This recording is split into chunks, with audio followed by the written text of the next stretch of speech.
Hey everybody, it's Rob from Flailthroughs. This is Gundam Battle Operation 2, and this is a guest video from Demolition Hound in the Silver Bullet Suppressor. This is a target shuffle round, which don't see a lot of here on the channel just because I have a hard time getting target shuffle rounds I like. I feel like that's just a kind of one of those things where the game mechanics clash with the practical realities of daily token goals, because on paper, target shuffle should be very simple. There is one person at a time who gets triple score for everybody they shoot down and triple score if you take them out. That should be really, really simple. But because you have, daily goals like destroy 2 mobile suits twice, that just kind of throws the whole deal.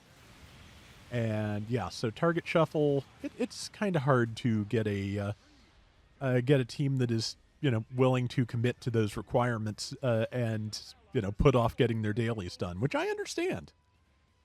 Some days I just want the dailies done. I feel that, but at the same time, very frustrating when you're actually trying to play the objective. That said, Silver Bullet Suppressor, I really like the thing. Oh, it looks like it's a target shuffle with supports only too. That's interesting. Must have been one of the special matches that were available a while back. But yeah, Silver Bullet Suppressor is a support. It's got a good set of weapons and one extremely silly primary weapon that is just, pretty great. The beam magnum, of course, is strong enough that it breaks the armed fire. So it, naturally what you would do about this is have a backpack full of arms. Then, for reserve arms, the one that's obviously there's a high-grade Universal Century kit of this, incidentally, that has, I believe, 1 functional reserve arm and 3 dummy arms, if I'm remembering correctly. But also, target destroyed an enemy, that's good.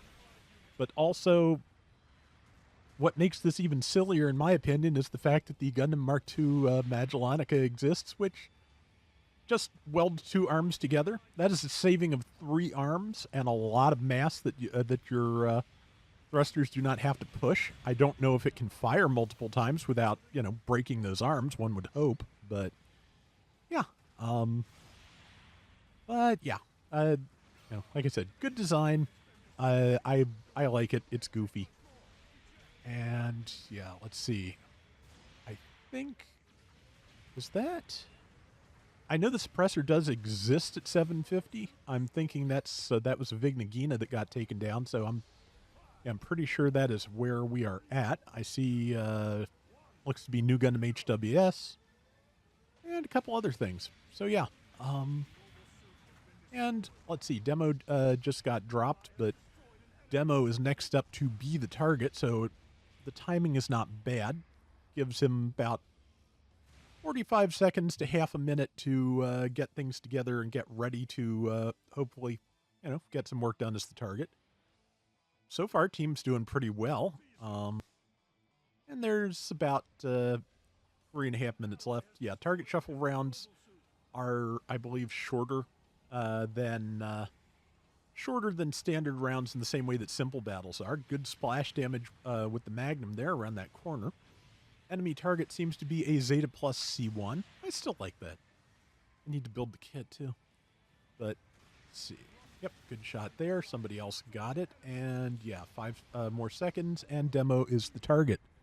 Apologies that the voice wavers a little bit. I just keep forgetting to not lean back from the mic. I have to get a consistent volume, I kind of have to stay on it fairly, consistently, with a very little variance or difference if possible.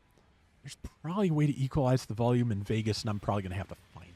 But, basically, I've been using Vegas for probably almost the whole time GBO2 has been active now, and I've just kind of been learning how to use it setting by setting as the need arose, as time went on. And also, just I had to get up super early to get my dad to the doctor today, and so that is why I am this is just totally just random rambling, because I'm kind of brain dead at 1:30 in the morning. So, okay, yeah, there's a Questoga here as well. Looks like, yeah, demo didn't quite stay alive through the target time period, but they've still got a good solid lead and only 2 minutes left to need to defend it, so that will be fine.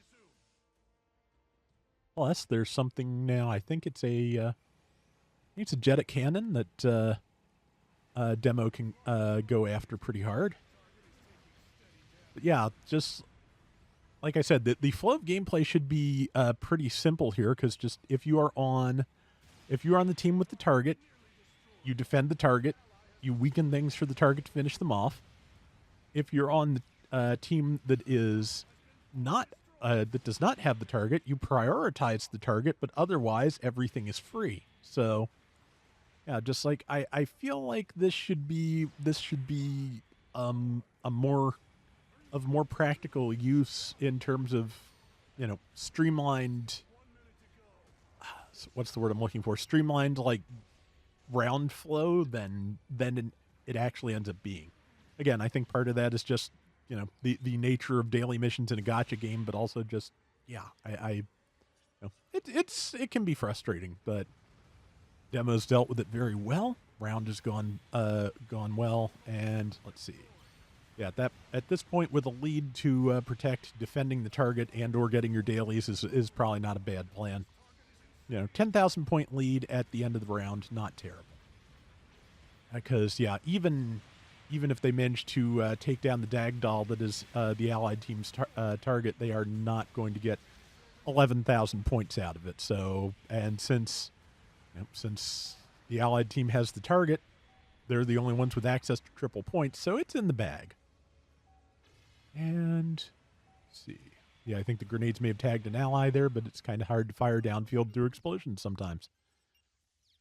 But yeah, that was a good one. And let's take a look at the final scores. Really do like Demo's new colors. They work. 2220 top assist, top diversions at 24.83%.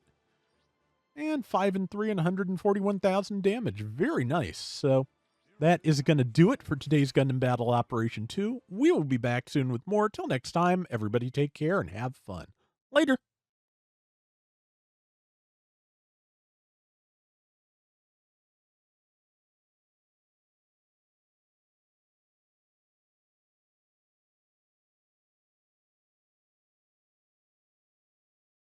Oh yeah, if you happen to be looking for things to donate to Toys for Tots and or cheap model kits, as part of their various holiday sales, Walmart in the U.S. has some of the Blockies Transformers model kits down to $5 a piece, mostly the ones from Transformers Rise of the Beasts. But I grabbed some Optimus Primals for my one for myself and a few to donate. And yeah, they seem to be set up kind of entry grade style in that they do not require any glue, paint, or tools to construct. So yeah, this will be a good addition to the pile with another round of entry grade Gundam kits to distribute as well.